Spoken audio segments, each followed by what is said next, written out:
Now that I've gotten the commercial out of the way, I'll move on and say some things that I want to say very briefly. And I'm being very honest, I'm going to be brief because I have other engagements. I don't have a tradition of being brief all the time. You know, I'm a Baptist preacher, and we can talk a long time. But I'm going to really be brief today. I want to ask you a question, and that is, what is in your life's blueprint? This is the most important and crucial period of your lives, for what you do now and what you decide now at this age may well determine which way your life shall go. And whenever a building is constructed, you usually have an architect who draws a blueprint. And that blueprint serves as the pattern, as the guide, as the model for those who are to build the building. And a building is not well erected without a good, sound, and solid blueprint. Now, each of you is in the process of building the structure of your lives. And the question is whether you have a proper, a solid, and a sound blueprint. And I want to suggest some of the things that should be in your life's blueprint. Number one in your life's blueprint should be a deep belief in your own dignity, your own worth, and your own somebodyness. Don't allow anybody to make you feel that you are nobody. Always feel that you count. Always feel that you have worth.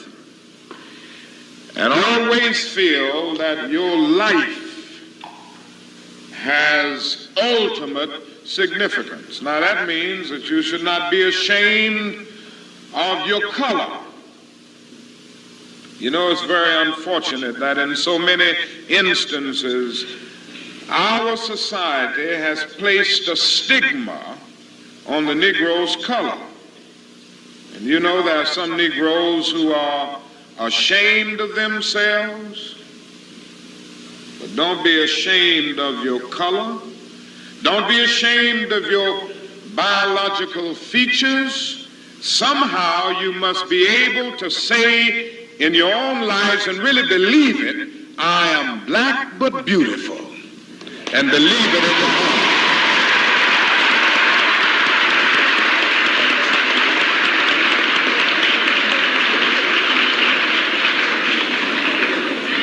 And therefore you need not be lured into purchasing cosmetics advertised to make you lighter. Neither do you need to process your hair to make it appear straight. I have good hair, and it is as good as anybody else's hair in the world. And we've got to believe that.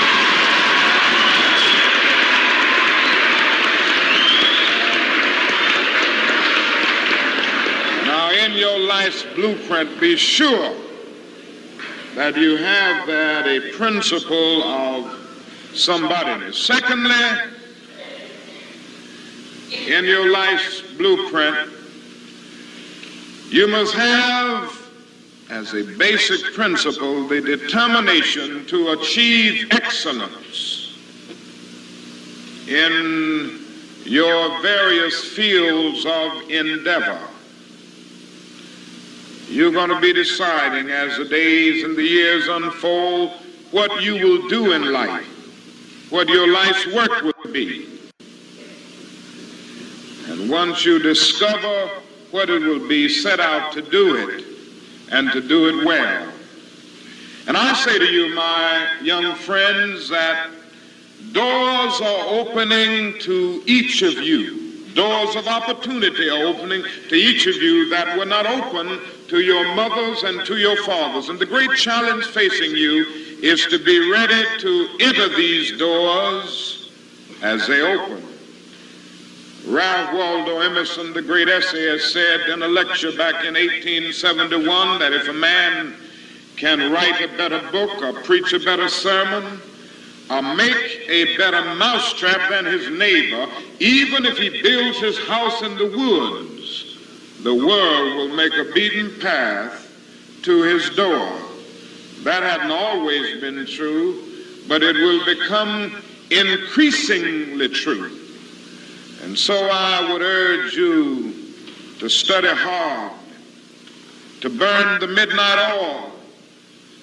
I would say to you, don't drop out of school, and I understand all of the sociological reasons why we often drop out of school.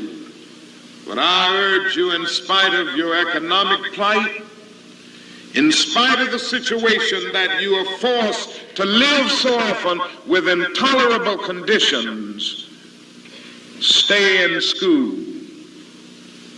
And when you discover what you're going to be in life, set out to do it as if God Almighty called you at this particular moment in history to do it. And just don't set out to do a good Negro job, but do a good job that anybody could do. Don't set out to be just a good Negro doctor, a good Negro lawyer, a good Negro school teacher, a good Negro preacher, a good Negro barber, a beautician, a good Negro skilled laborer. For if you set out to do that, you have already flunked your matriculation exam for entrance into the University of Integration. Set out to do a good job and do that job so well that the living, the dead, or the unborn couldn't do it any better.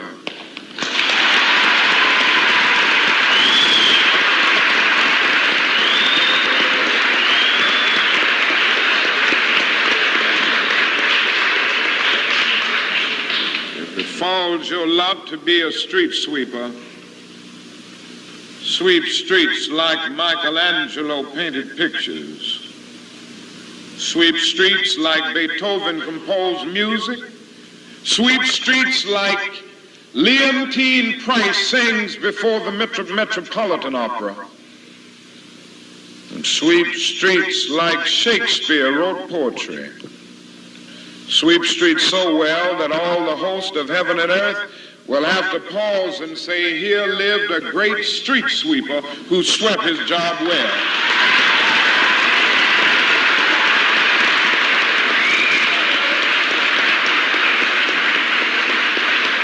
If you can't be a pine on the top of the hill, be a scrub in the valley.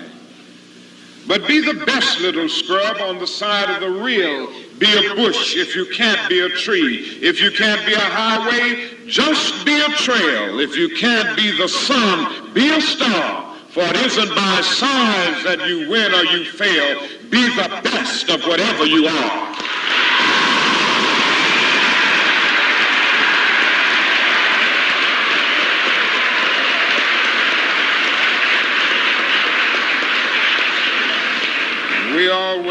We already have some noble examples of black men and black women who demonstrated to us that human nature cannot be cataloged. They in their own lives have walked through long and desolate nights of oppression, and yet they've risen up and plunged against cloud-filled nights of affliction, new and blazing stars of inspiration.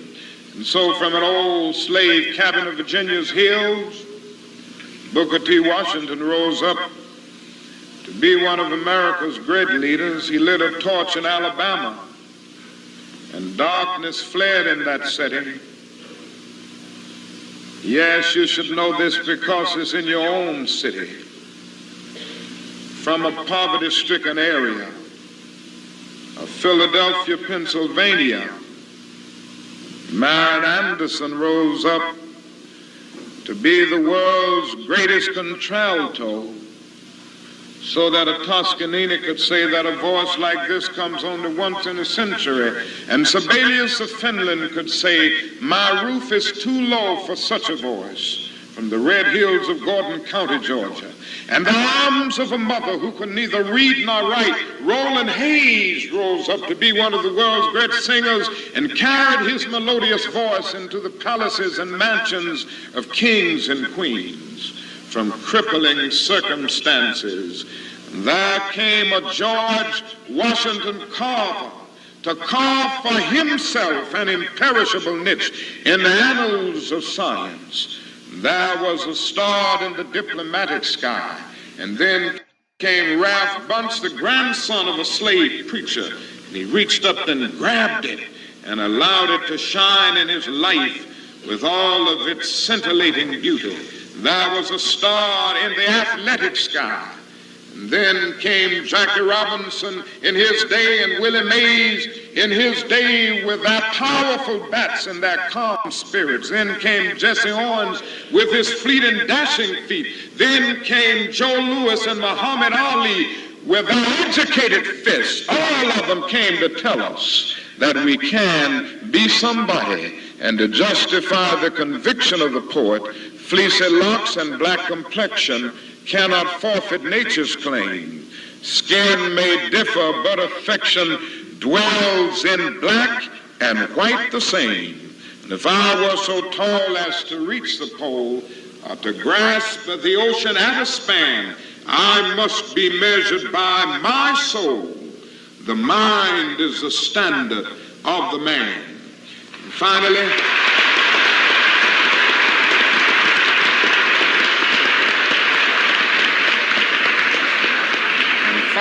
in your life's blueprint must be a commitment to the eternal principles of beauty, love, and justice.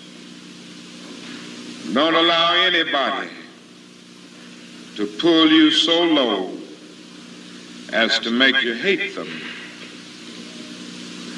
Don't allow anybody to cause you to lose your self-respect to the point that you do not struggle for justice.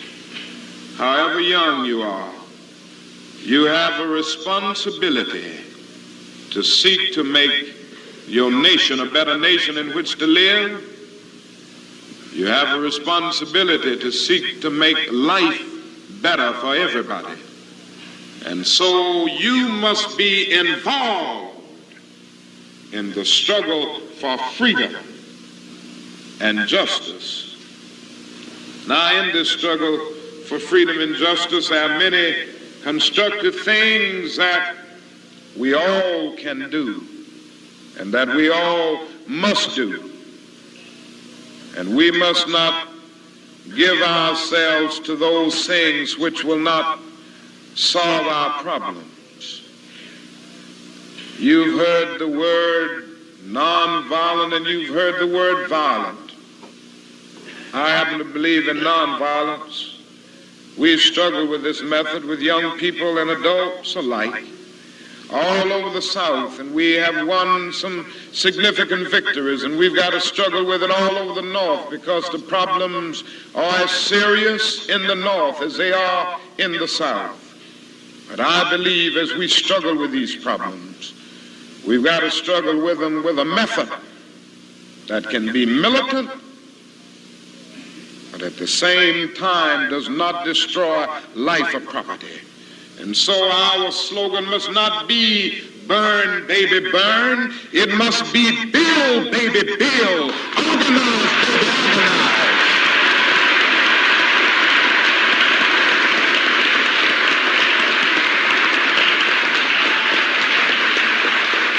Yes, our slogan must be learn, baby, learn, so that we can earn, baby, earn.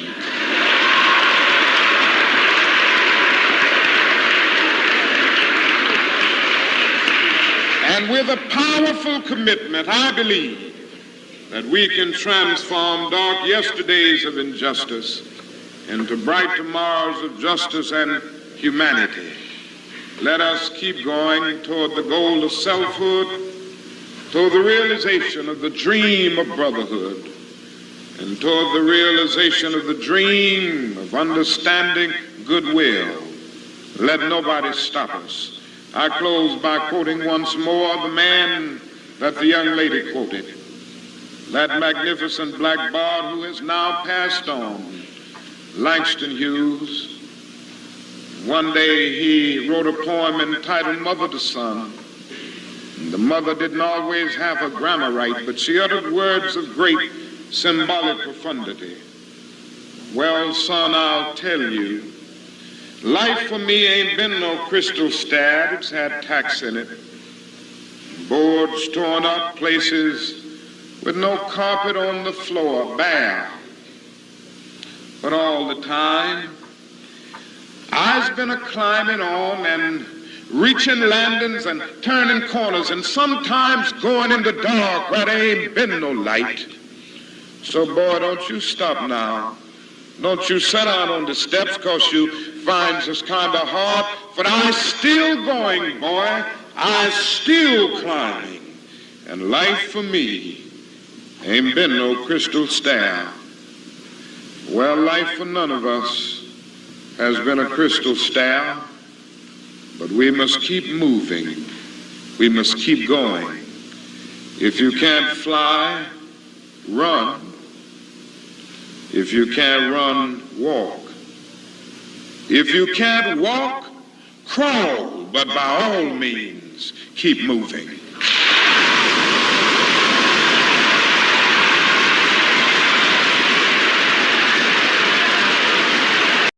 This speech by Martin Luther King Jr. contains several key points aimed at inspiring and motivating young people to pursue excellence while remaining true to themselves.